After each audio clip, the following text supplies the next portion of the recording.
So you're just flat on your back, bro. So let's talk about the 5 things I need to be doing as a guard passer.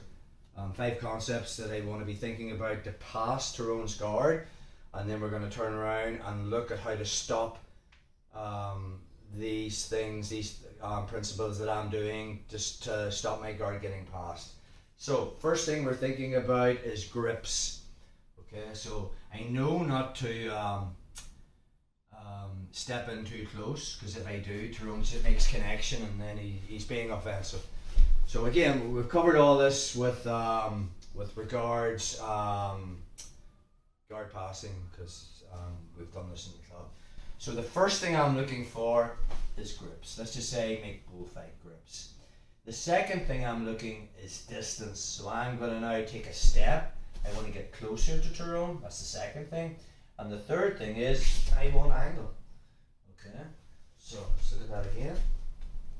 I definitely just don't want to step in straight. That would just be very difficult, stupid to do. So when I make grips, that's the first thing. Now, when I get close, I'll be coming in at an angle. Right? I don't come in straight ahead, because then he's Danaher hooks, reverse Danaher hooks. So second is distance, and third is angle. Okay. Once I get angle, now it's about level changing. Right, now this could be me maybe just coming to knee on belly, which will be one option, or me just trying to get my chest on Tyrone's chest at a really, simplistic level. So that's the fourth thing. Level change. I want to get from being quite high up from Tyrone. So now we know that I want to push this towards the hip line and shelf this towards the center line, and now I'm just getting close to them. So as a guard passer, that's the fourth thing I want.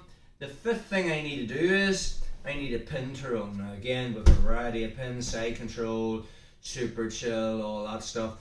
But the goal of the pin is I have to pin either both of Tyrone's shoulders or one of his shoulders on the mat for 3 seconds. If I can keep either both his shoulders or one of his shoulders on the mat for 3 seconds, I have passed his guard, okay, and I've passed his legs. So those are the 5 things you're passing, bro. So as a guard retention person, we know what I'm passing. We need to be shutting down those 5 things as they're happening.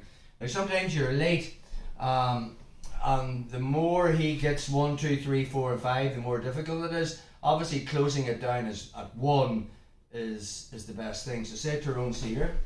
So let's just say at 1 he makes bullfight grips. Okay. First thing I can be thinking about is I'm gonna find his sleeves, and now I can just kick my leg out.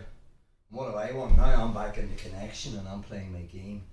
So again, one more time on that. He makes grips, just finding the sleeves and just like turning my knee out and kicking it out. Now I don't want this floating. I can put it on his hip, put it inside, and I can start to play the game. That would be one thing I could do. Maybe he's got like really strong grips, and maybe I've tried to kick out and I can't. So now I'll swim that foot in. So I'll nullify the grip, okay? Even though I haven't broke it, I've kind of closed it down a little bit. And again, if I get inside control here and Tyrone tries to circle the pass, it's just not going to happen. Notice the way when he does that, I'm keeping my center line. At no stage has he passed and he's got past my center line. So I'll be moving with him because I've connected to him. So that's how I would close step 1 down, which was the grips. Step 2, which is he wants distance. So say he's made his bullfight grips. Let's just say I'm late. He's not stepping straight in, because if he steps straight in, I've made connection. So he knows he's cutting an angle. He's stepping out, and now from there he's going to just step in close. Perfect with that foot.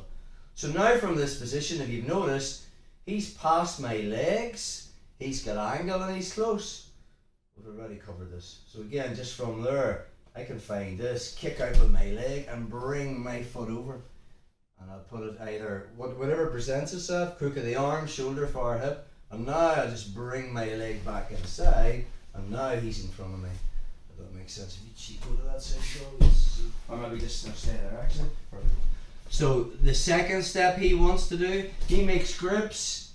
I'm late and I haven't been able to break this or nullify it. He cuts an angle and now he's like stepping close to me, perfect.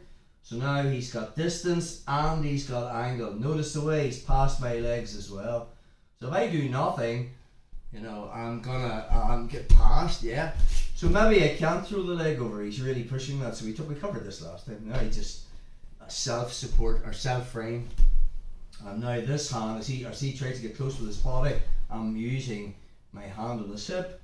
And now from this position, I can start to bring my knee in, start to bring my foot in, and notice the way he's back in front of me again. So that's closing down distance, which would be the second thing he's looking to do, and angle, which is the third thing he's looking to do. Okay, we've already covered all this. So again, the fourth thing, if I'm totally late there, so he makes his grips. I haven't broke or nullified his grips. He's got distance and angle, okay? And now I haven't self-framed. He's pushing him up to the mat. Now, the fourth principle or concept he's thinking about is level. He wants to get his chest on my chest. We've already covered this. I'm making a forearm frame at the near side hip and a forehand frame at his neck. And now from this position, I can start to create space, bring my knee inside, bring my hook inside, and get my center line back. So again, one more time on that. So he's made his grips. I have the option to close it down.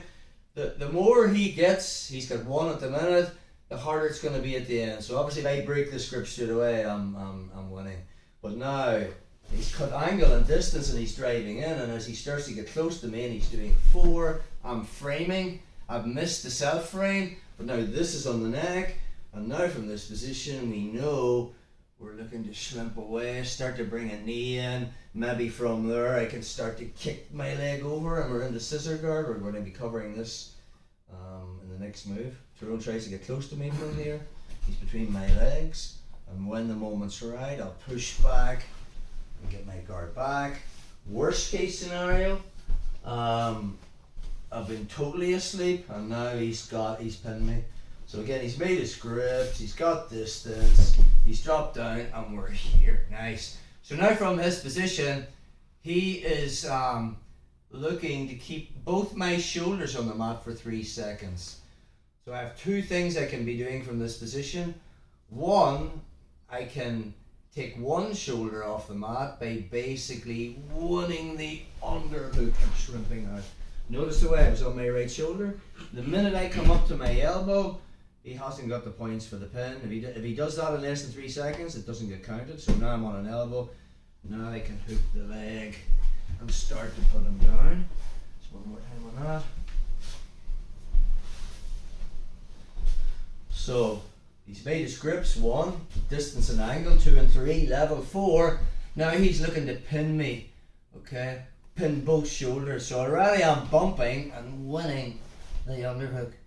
Notice the way, if I just come to here and stay on my shoulder, 1, 2, 3, he gets the points.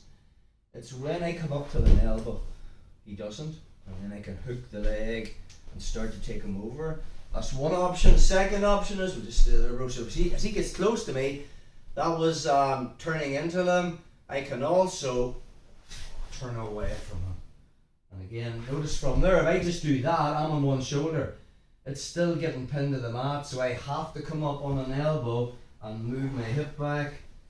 Now Tyrone's facing me, and now he doesn't get the points unless he pins both shoulders or one shoulder for 3 seconds. Now obviously, if we shut it down early, it's that's the best thing. So the minute he makes grips on me, I'm already breaking that and I'm back into the game. If I can't break the grips, we're nullifying the grips.